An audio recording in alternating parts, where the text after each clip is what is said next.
Hare Krishna. Thank you for inviting me, and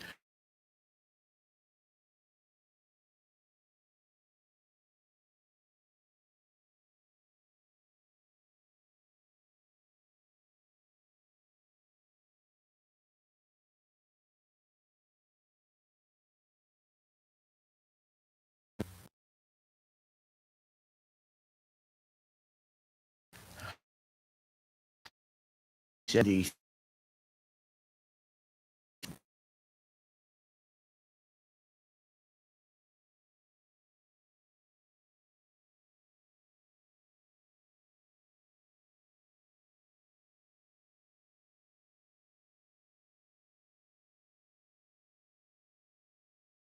Radha and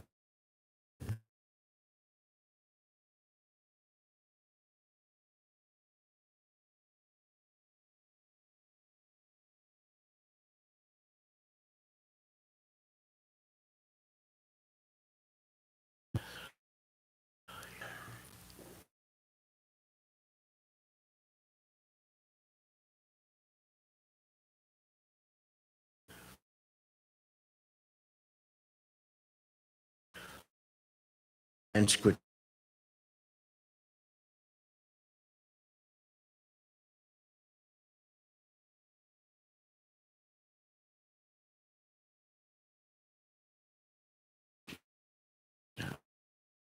I wanted to say one other.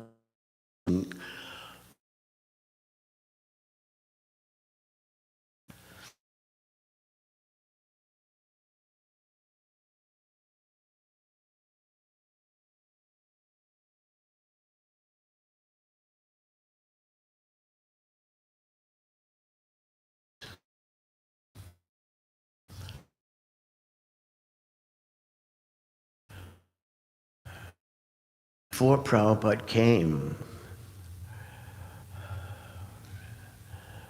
no one knew what God was, really. They had different, there were different.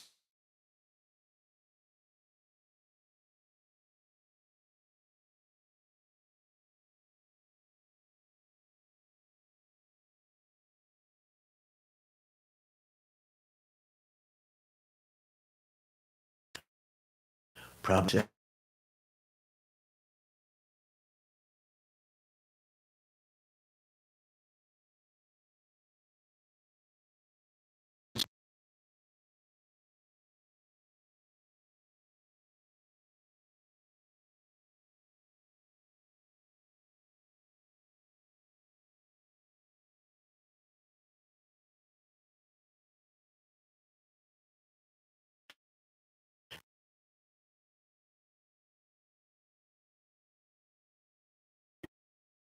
we're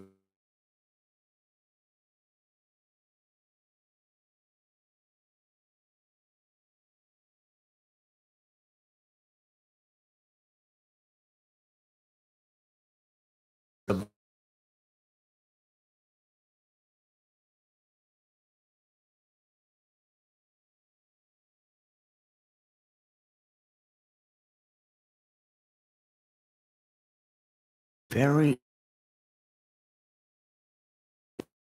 he is very,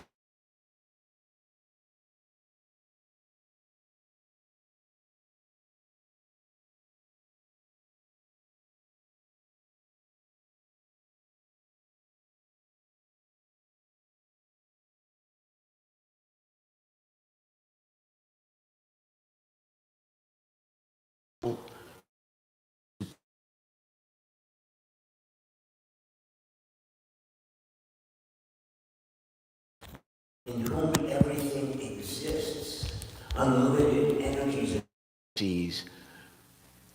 How could this all, who creates universes, how could this personality in his original form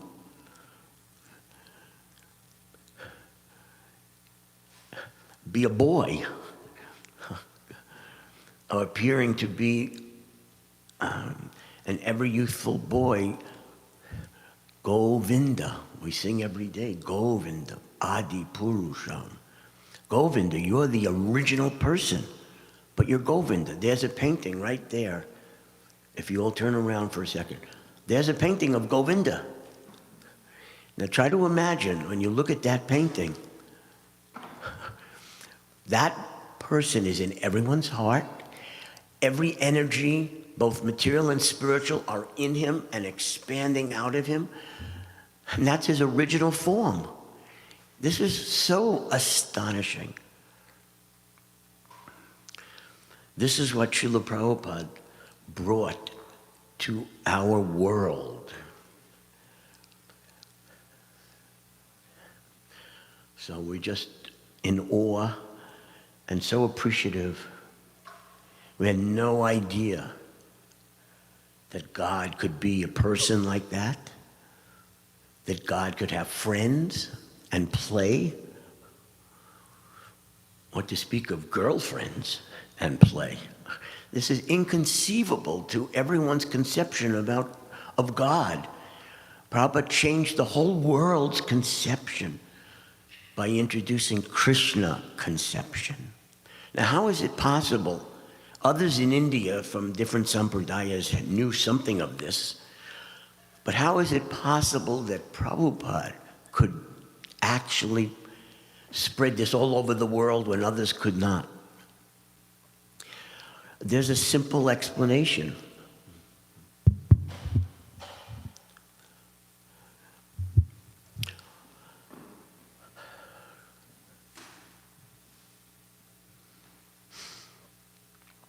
Prabhupada is an eternal associate of Govinda in the spiritual world, Goloka Vrindavan, Krishna Lok.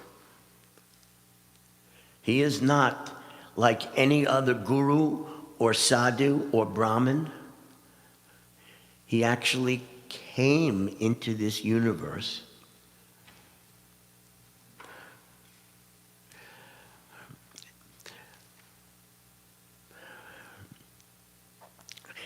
as a personality to represent Govinda, because he knew Govinda. He's seen Govinda. He speaks to Govinda. He's filled with love for Govinda. And such a personality descending into our universe is what made it possible for him to introduce Krishna conception throughout the whole world. It's also what made it possible for Prabhupada to, as founder Acharya of our movement, to translate and write purports in his books that he told us personally will endure as the law books for all of humanity for 10,000 years.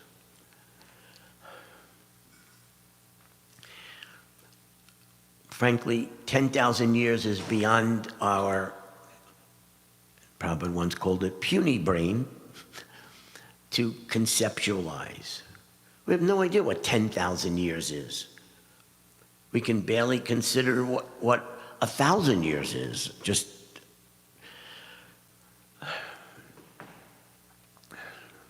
imagine selecting words that would be completely relevant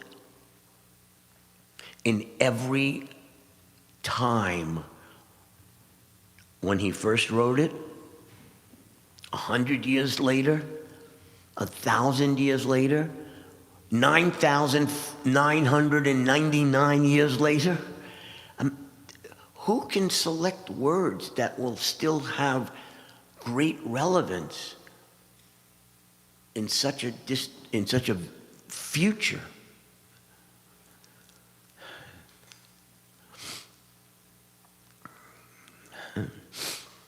I once asked Prabhupada about that. Kamal Krishna Maharaj and myself were in the car with Prabhupada, taking him to a morning walk out in California in 1976. And we had relayed a story to Prabhupada from New York newspapers about a very demonic activity that a very famous celebrity had tricked his friends into participating in. And when we relayed the story, I know we expected Srila Prabhupada to just comment on the great demons of the demonic behavior and how fallen this age is. This celebrity had a big happening, and at the end, all these celebrities of New York were glorifying, what a wonderful event, what a wonderful, he's a famous artist, and what a wonderful meal you served. And a few days later, this artist, Mr. Andy Warhol, told the press, we prepared a meal using aborted fetuses as the flesh, as the meat. So I told this to Prabhupada, expecting the most harsh, statements. And then he heard the story and he leaned back in the car and said, remember, Prabhupada had never tasted any type of meat, in ever. No idea what the taste of meat was. So he leaned back and said to us, yes, they have not yet learned that the flesh of babies and fetuses is the tastiest of every type of meat that exists. So you can imagine sitting in a car, not expecting something so different, and Prabhupada comments like that in the future they'll actually discover this. And we were speechless. We didn't know how to react to that. So I remember saying to Srila Prabhupada, Prabhupada, I just blurted out, you know everything. You know things now and you know things well into the future.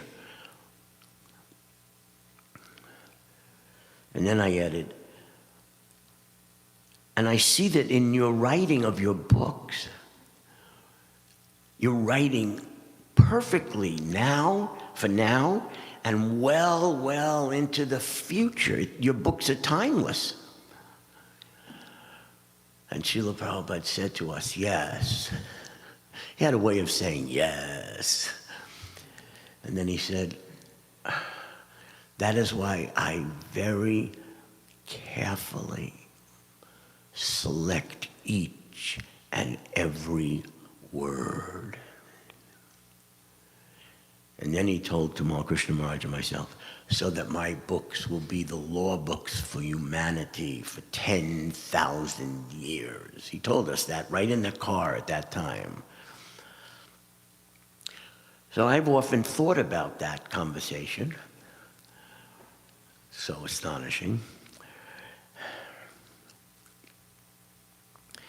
I thought about, what does it mean when Prabhupada tells us how deeply he meditates and selects each and every word? And I'm just this is not quoting, this is my own personal realization, so take it for that only.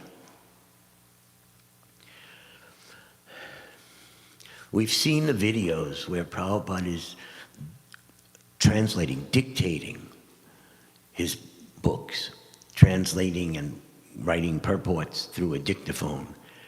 And if you've ever seen any of those videos, you hear the click when he wants to speak, and then you hear another click when he stops speaking for a moment.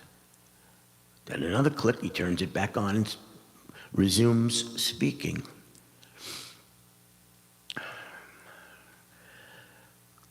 I once had an opportunity to observe this personally. Generally, Prabhupada did not ever have insect-like humans, like us back then, in his room when he was speaking with Krishna, writing his books. This was a private time for just Prabhupada and Krishna.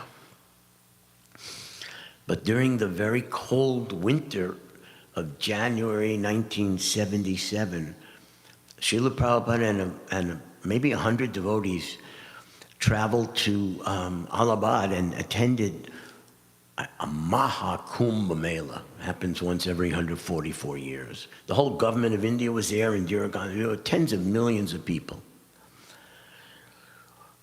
The location of Prabhupada's tent was not in the center, it was off somewhere in the outskirts. But it didn't matter. It was very windy and very cold. So Prabhupada would take rest for 1 or 2 hours at the most. If you ever catch yourself yawning during your japa, try to remember, Prabhupada took rest for 1 or 2 hours at the most. What a super amazing personality. And then he would wake up and start translating. And we had a space heater. I forget the fuel, but the pilot light was constantly blowing out. And it was very cold and windy in Prabhupada's tent. So for the week that we were there, he allowed me to stay up with him and continuously, all night long, all morning, just keep lighting that pilot light whenever it blew out. And when you're doing a service like that, you somehow want to make yourself totally silent and invisible to not in any way disturb or distract Srila Prabhupada. You really want to be like invisible. But during that week, I watched him turning that dictaphone on and off and on and off. And I used to always ask myself, Prabhupada is speaking with Krishna to select the words of his books. In Krishna Lok, in the spiritual world, time does not exist. Time only exists in the material universe. Time does not exist in the spiritual world. So Prabhupada is with Krishna in that spiritual realm. And for that moment that he clicks his dictaphone off, I have no idea what kind of conversation they were having, Prabhupada and Krishna, how long it went on for. We have no idea. But then it seemed like a moment later, he would just click it right back on. And so I have come to the conclusion or realization that every time Prabhupada turned that off, he was talking to Krishna to discuss the selection of the next words. So please do not compare Prabhupada's writings to any other book you've ever heard of or read, because no one is seeing Krishna and having those conversations where Krishna is practically helping dictate the words. This is our Srila Prabhupada. Those are his books. How rare. Why they will last for thousands and thousands of years. So I wanted to share that with you. Hare Krishna. I'll share one more thing that For those of us who have seen the videos of Prabhupada chanting Jai Radha Madhava, if you look very carefully at Prabhupada's demeanor, and especially for those who were present, sitting in front of him when he was on his Vyasasana, chanting Jai Radha Madhava, it was so apparent that Prabhupada was not in the material plane.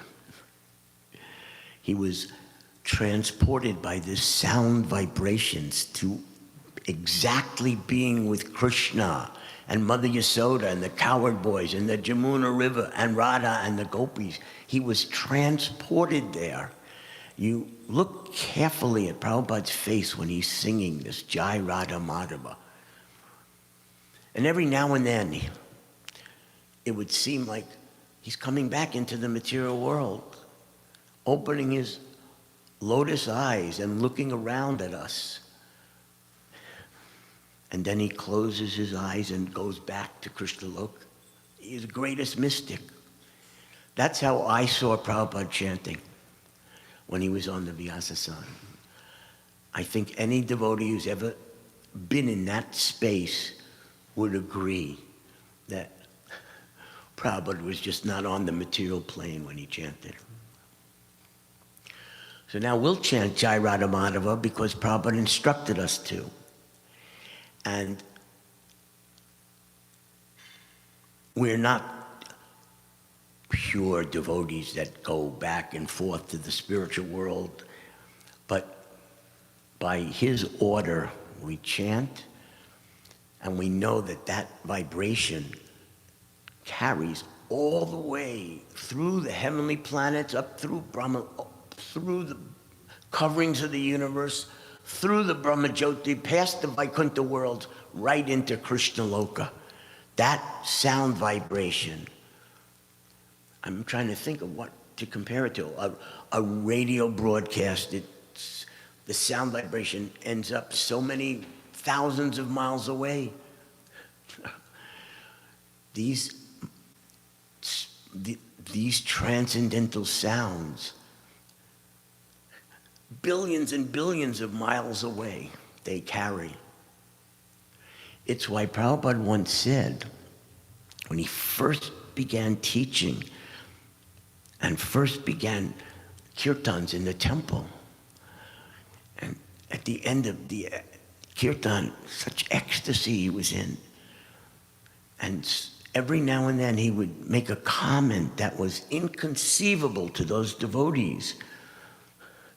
That, did you see?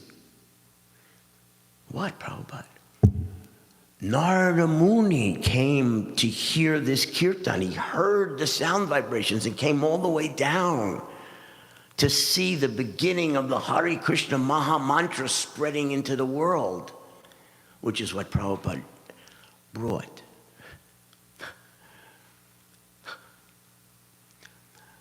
So some of you, or all of us maybe have heard that, stories like that. We cannot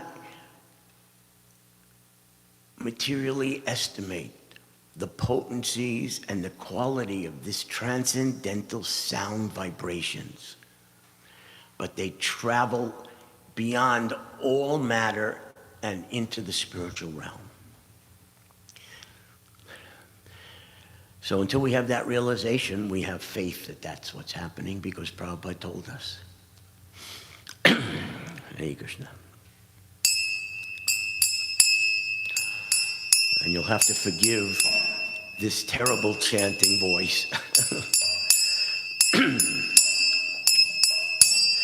Jaya Radha Madhava Kunja Bihari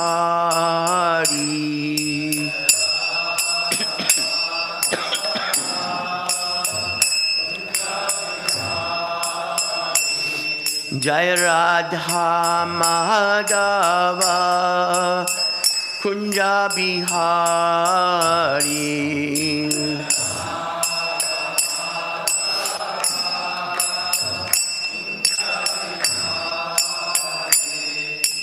Gopi Janna Ballabha Girivaradari.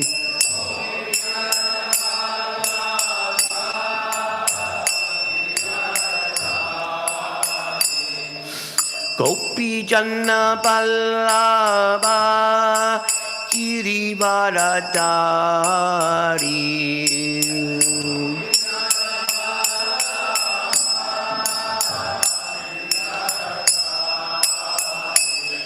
Jai Radha Madhava Kunja Bihari.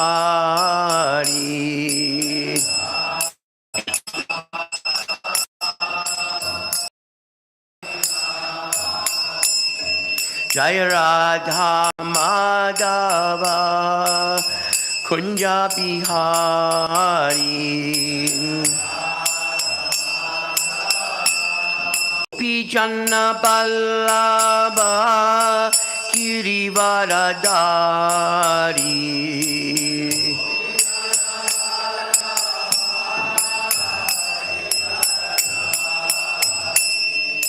Gopi Janna Ballabha Girivaradari.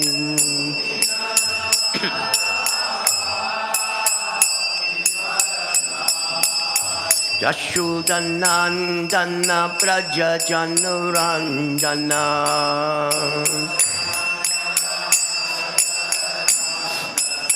Yashodanandana Praja Janaranjana.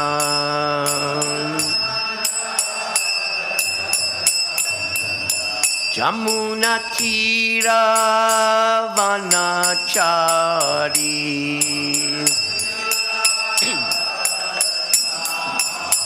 Jamuna Tira Vanachari.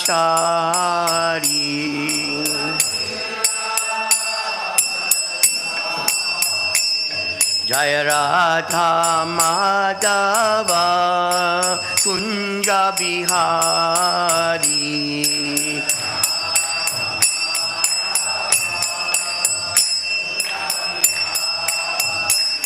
Jai Radha Madhava Kunja Bihari.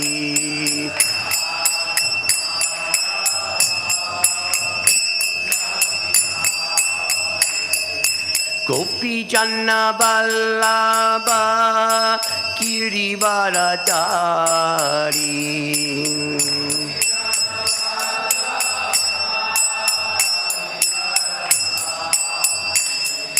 Gopi Janna Ballabha Girivaradari.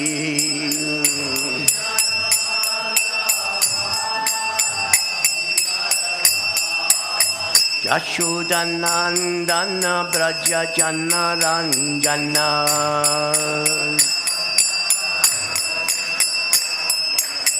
Yashodanandana Braja Janaranjana.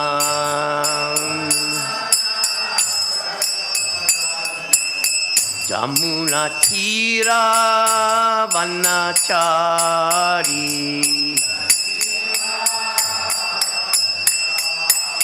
Jamuna Tira Vanachari.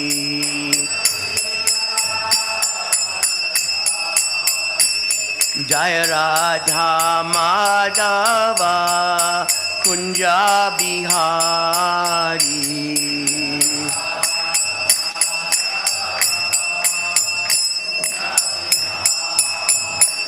Jai Radha Madhava Kunja Bihari.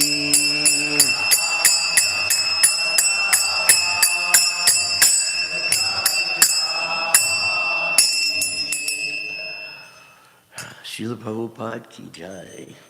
Jayam Vishnupad Paramhansa Parabrajakacharya Astatata Sri Śrimad, His Divine Grace, A.C. Bhaktivedanta Swami, Srila Prabhupada ki jai. Ananta Koti Vaishnava Brinda ki jai. Nama Acharya Srila Haridas Thakur ki jai. Prem se kaho Sri Krishna Chaitanya Prabhu Nityananda Sri Advaita Gadadhara Sri Vasa Adi Gaur Bhakta Vrinda ki jai. Sri Radha Krishna Gopinath Shamakunda Radha Kunda Gira Govardhan ki jai. Sri Vrindavan Dham ki jai. Sri Mayapur Navadvip Dham ki jai. Sri New York Radha Govinda Mandir ki jai. Bhakti Devi ki jai. Tulasi Maharani ki jai. Jamuna Mai ki jai. Ganga Mai ki jai. Transcendental Sankirtan Yagya ki jai. Transcendental book distribution ki jai. Samaveda Bhakta Vrinda ki jai. Gaura Premanandi Hari Hari Bol. All glories to the assembled devotees. All glories to the assembled devotees. All glories to the assembled devotees.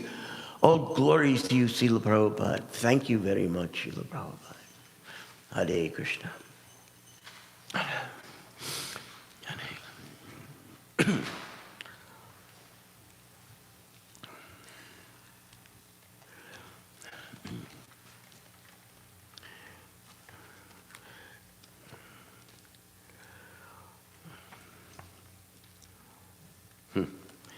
So you're reading from the third canto. Is it chapter 29? 25. Okay.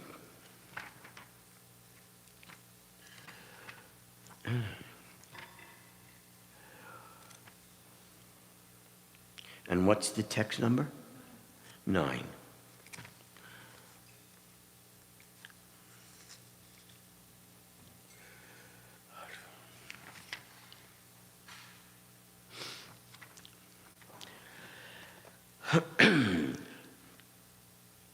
Om Namo Bhagavate Vasudevaya. Om Namo Bhagavate Vasudevaya. Om Namo Bhagavate Vasudevaya.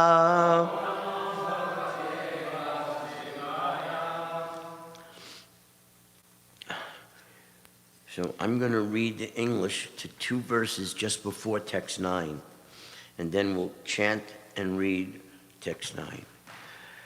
Text 7, Devahuti said, I am very sick of the disturbance caused by my material senses.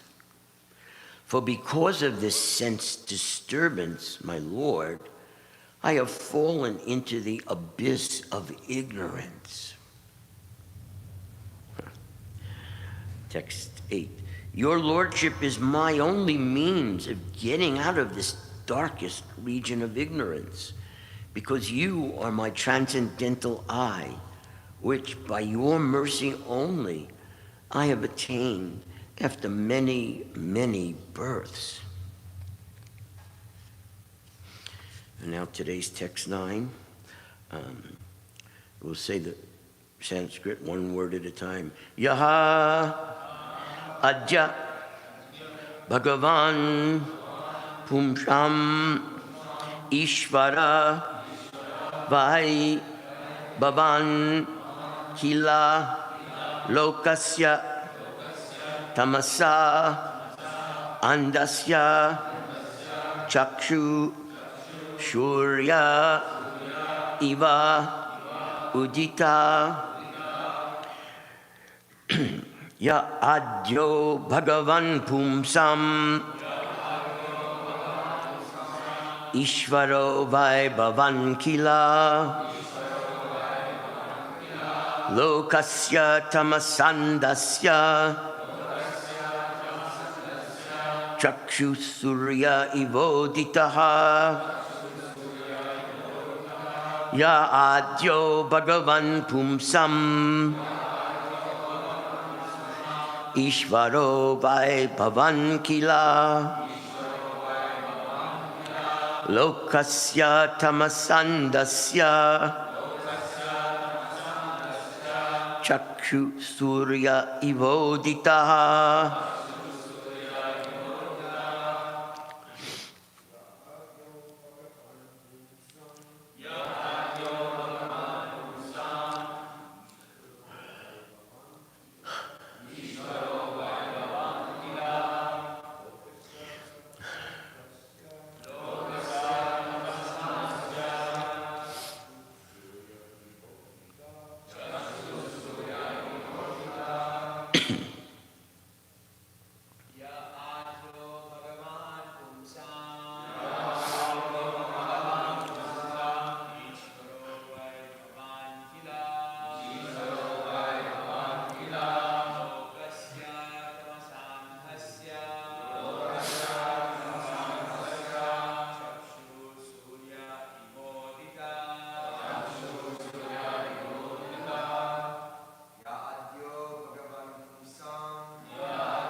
Mataji's?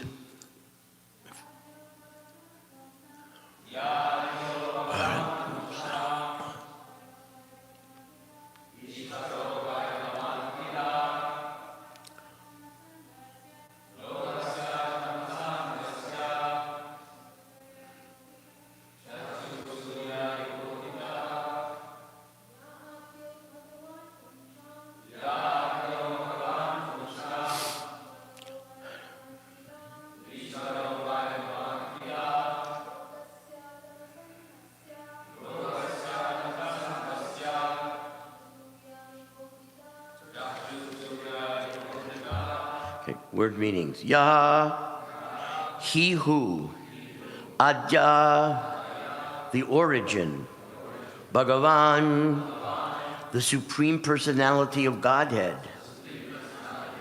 Pumsam, of all living entities. Ishvara, the Lord. Vai, in fact. Bhavan, you. Kila, indeed. Lokasya, of the universe. Tamasa, by the darkness of ignorance.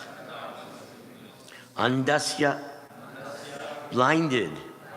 Chakshu, eye. Surya, the sun. Eva, like. Udita, risen. Translation and purport by Srila Prabhupada. You are the Supreme Personality of Godhead, the origin and Supreme Lord of all living entities. You have arisen to disseminate the rays of the sun in order to dissipate the darkness of the ignorance of the universe. Please repeat. You are the Supreme Personality of Godhead, the origin and Supreme Lord of all living entities. You have arisen to disseminate the rays of the sun in order to dissipate the darkness of the ignorance of the universe. Purport. Kapila Muni is accepted as an incarnation of the Supreme Personality of Godhead, Krishna. Here the word Adya means the origin of all living entities. And Pumsam, Ishvara, means the Lord, Ishvara, of the living entities. Ishvara Parama Krishna. Kapila Muni is the direct expansion of Krishna, who is the sun of spiritual knowledge. As the sun dissipates the darkness of the universe, so when the light of the Supreme Personality of Godhead comes down, it at once dissipates the darkness of Maya. We have our eyes, but without the light of the sun, our eyes are of no value. Similarly, without the light of the Supreme Lord, or without the divine grace of the spiritual master, one cannot see things as they are.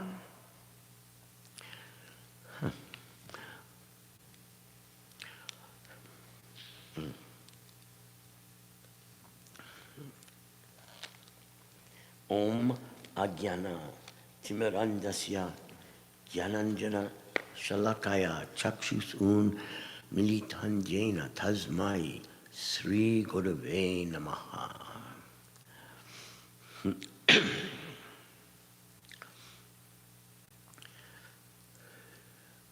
So Devahuti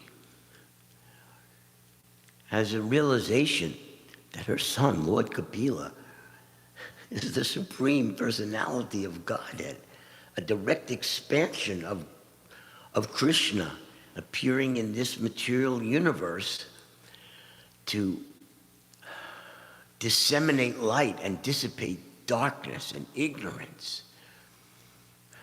This is very instructive for all of us. We're devotees. We're aspiring to have our mind, our consciousness, our hearts filled with Krishna, with Krishna's words, with Krishna's qualities and form, his pastimes, his instructions. That's our aspiration.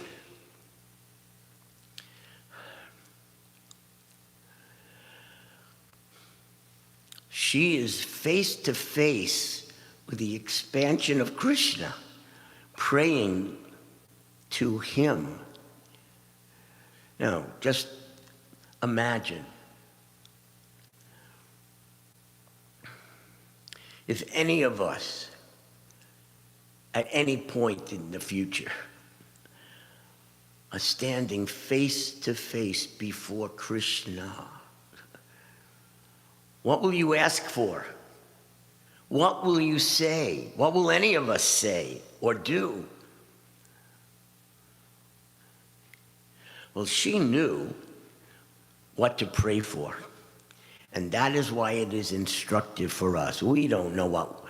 We are being trained that one day we may also be face to face with Krishna. And we must know how we will behave, what we will say, what we will do.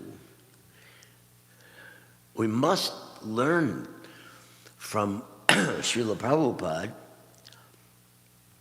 and from the books he has given us, Bhagavad Purana, Nectar of Devotion, Nectar of Instruction, and so on, Chaitanya Charitamrita.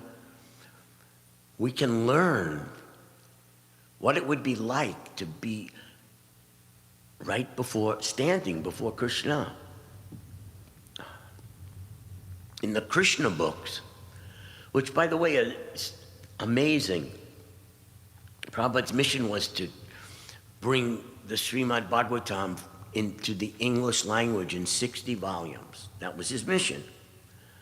And so at the end of the second canto, just as he was starting the third canto, he completely stopped translating the Śrimad Bhāgavatam.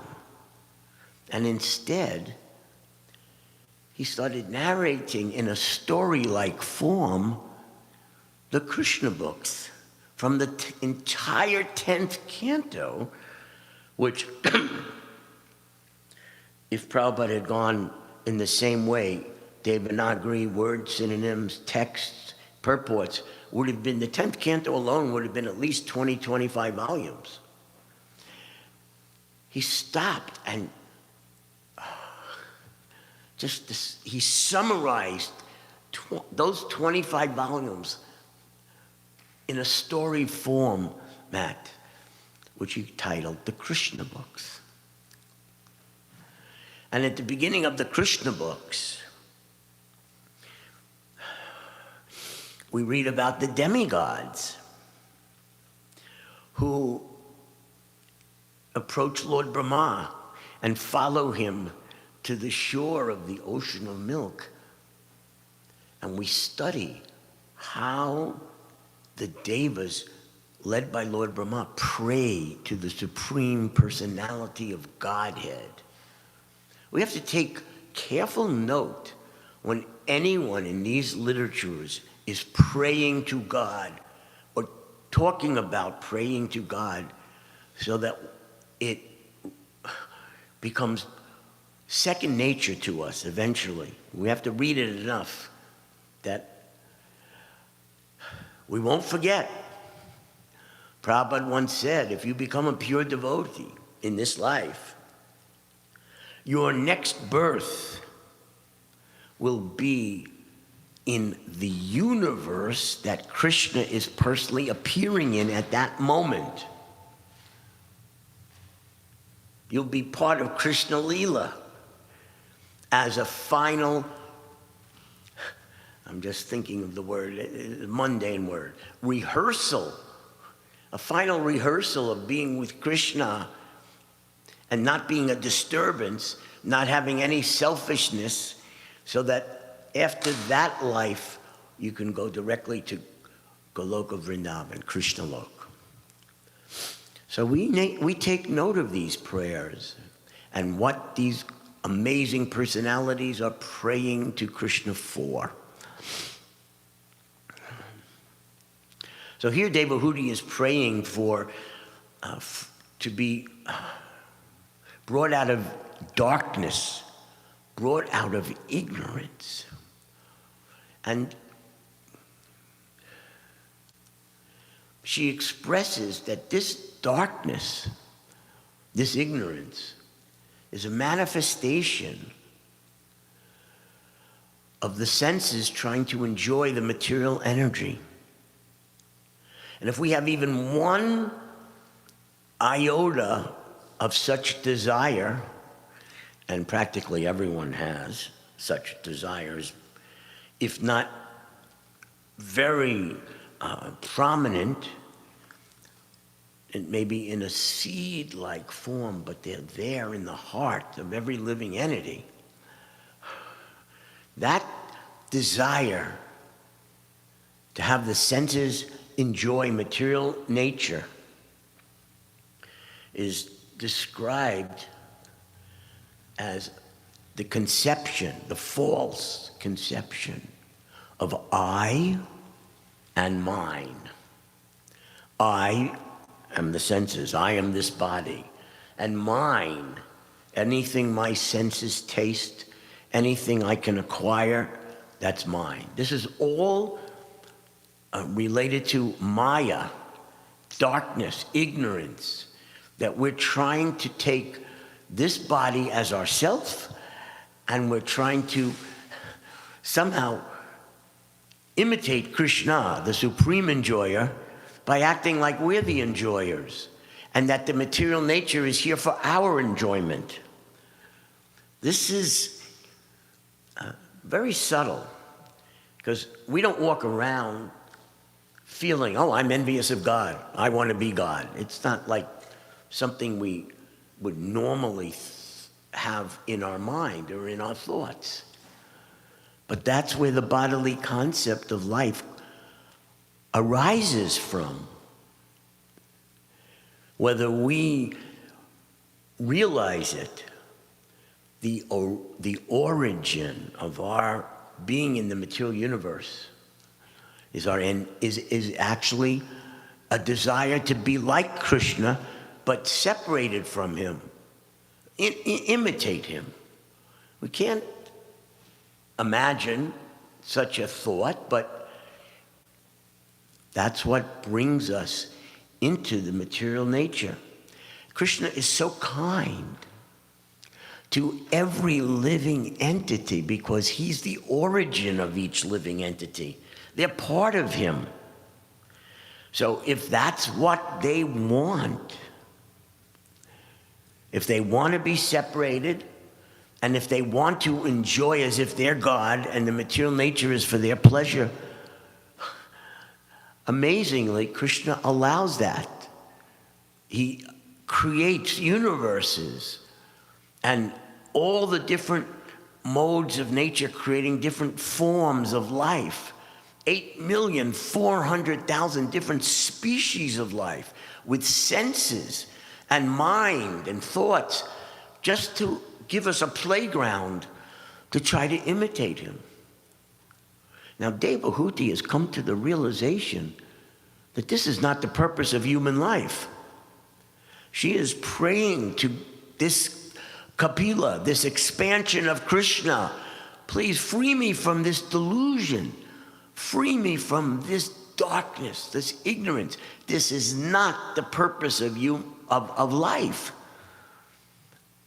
If I continue thinking this is the purpose, then the repetition of my births and deaths and rebirths is unlimited, incalculable, uncountable. It's almost like it's eternal.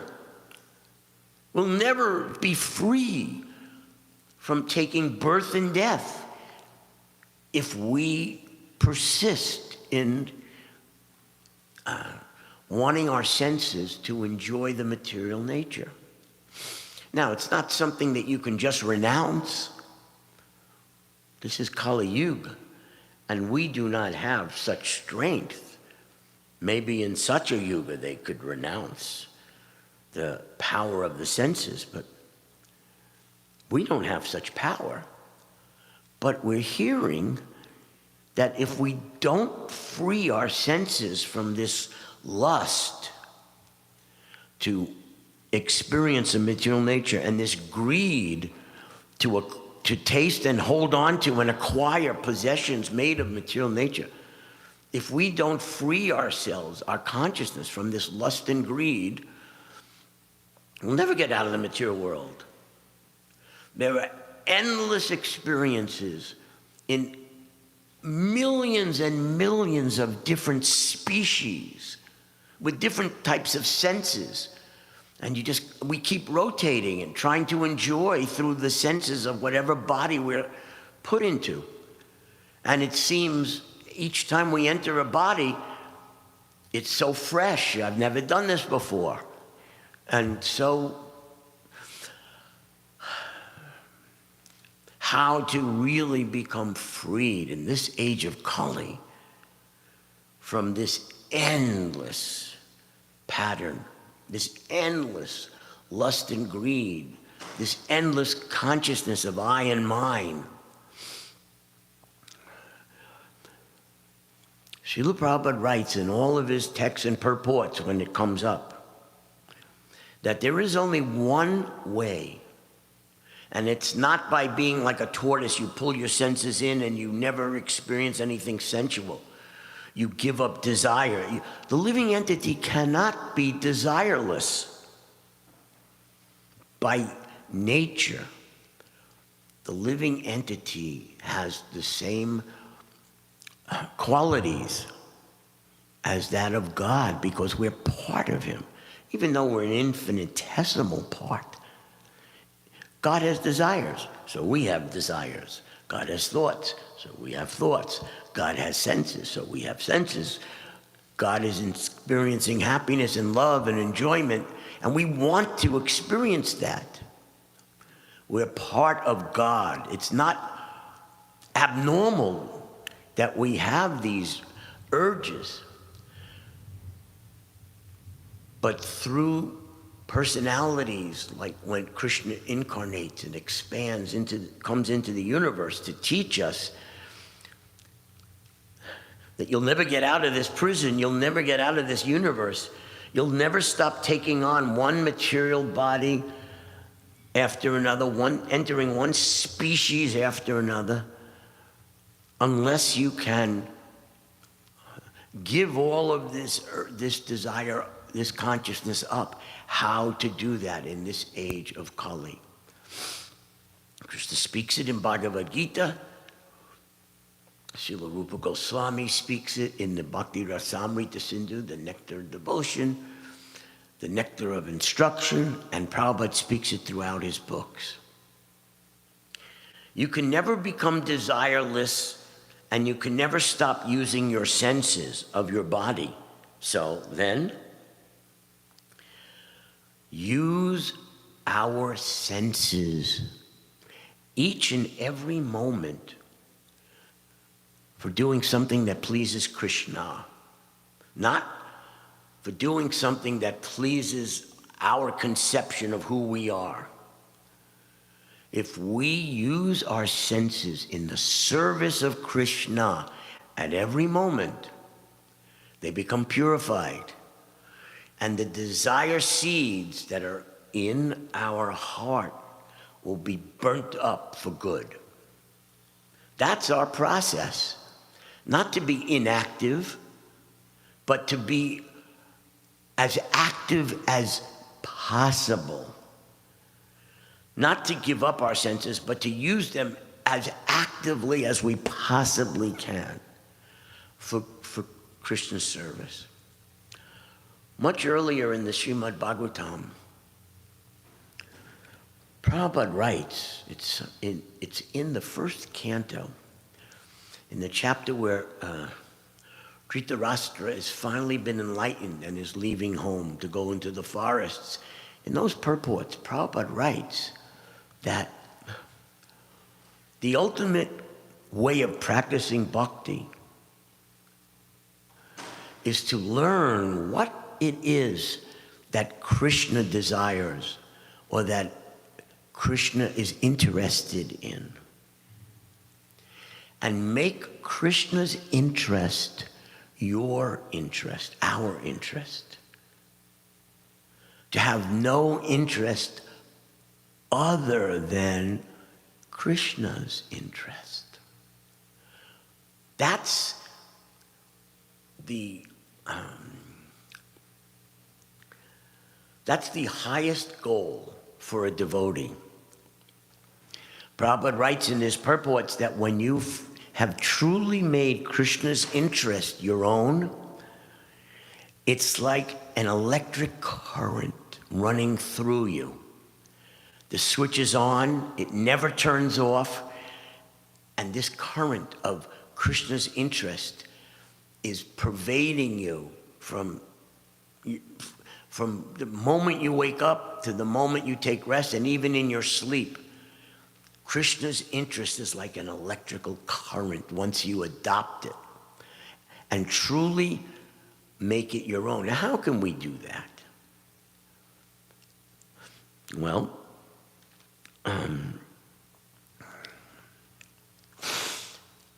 we are chanting to Krishna, which is praying to Krishna, every single day. It's very private and personal. We're chanting and praying to Krishna 2 hours every day while we're chanting our japa. Sometimes devotees have asked me, how do you chant attentively? How do you keep your mind from wandering while you're chanting japa? My limited realization is that the Hare Krishna Maha Mantra is a prayer to Krishna. So what am I praying for? For those 2 hours, Krishna's in my heart. He's hearing my prayers. What am I praying for? This is the key. You have to decide what you're praying for when you're chanting your rounds. If you pray to have no interest other than Srila Prabhupada's interest, no interest other than Lord Chaitanya's interest, who is Krishna for this age, in this age. If we study Prabhupada's books, we will learn what is Prabhupada's interest and what is Lord Chaitanya's interest. And then we can pray with every sound of the Maha Mantra. Please let this interest be my interest. Let me have no other interest. Let me be an instrument, not to do what I want, but to do what Lord Chaitanya wants, Lord Nityananda wants, Srila Prabhupada wants. This prayer is so powerful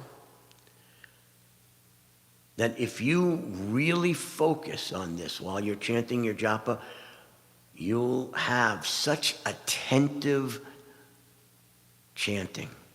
Your mind will not wander, and if it does, just bring it back to that prayer, that you want to be an instrument to please Krishna in the way that pleases him the most. You want to be an instrument of Prabhupada's to be used in the way that pleases him the most. You want to be an instrument for pleasing Lord Chaitanya in the way that pleases him the most. And we study, what is that? What are the characteristics of Lord Chaitanya? As an example, we strongly recommend that you never stop reading chapter 7 of the Adi Leela.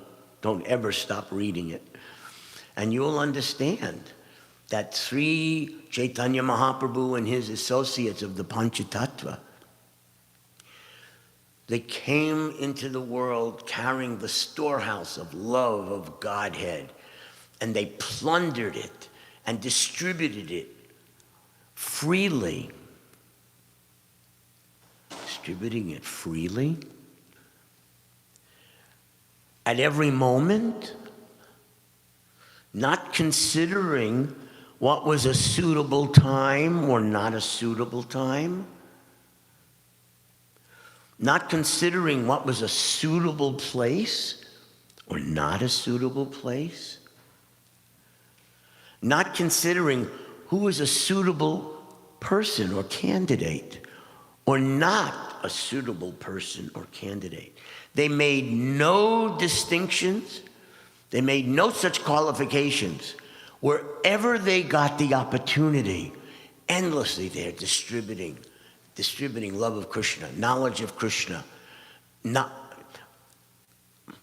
the way to become free from endless reincarnation. They're distributing this amazing bhakti yoga, this amazing bhakti that awakens the soul, and they never stop.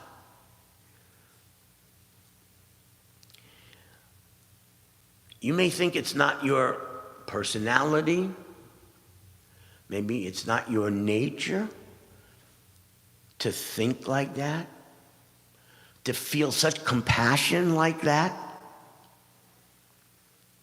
but it's the quality and nature of a devotee, of a pure soul, to think like that and to feel like that. And I am convinced that if you pray for this incessantly, Krishna within your heart will be so pleased. You keep your mind focused on such prayers that forget what I want to do for Krishna. Forget what I want to do for Maya. What does Krishna want the most? And let me be, I offer my body. I offer my mind. I offer my senses, my words, my intelligence, my very soul, my heart, everything, my emotions to that.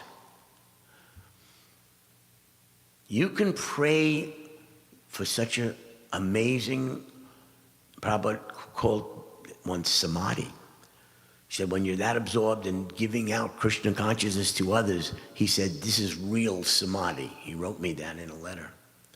You can pray like that for 2 hours every day and prepare yourself for the rest of the day of being that instrument of Krishna, being a tool in his hands, being a puppet that he's pulling the strings, that Prabhupada is pulling the strings. That is what we recommend. When you study what these great personalities are praying for when they're in God's presence, that's what we should be praying for. We want the ignorance to be completely destroyed. That means you have to make Krishna your only interest, pleasing him your only interest. And again, I recommend that it begins with how you chant your round, how we chant our rounds. And for those who have Gayatri Mantra, how we surrender as we're chanting the sounds of the Gayatri Mantras. So we'll stop here.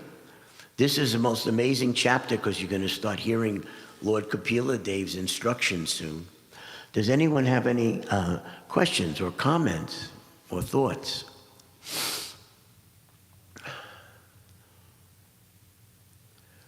Well, should I take that as unanimous agreement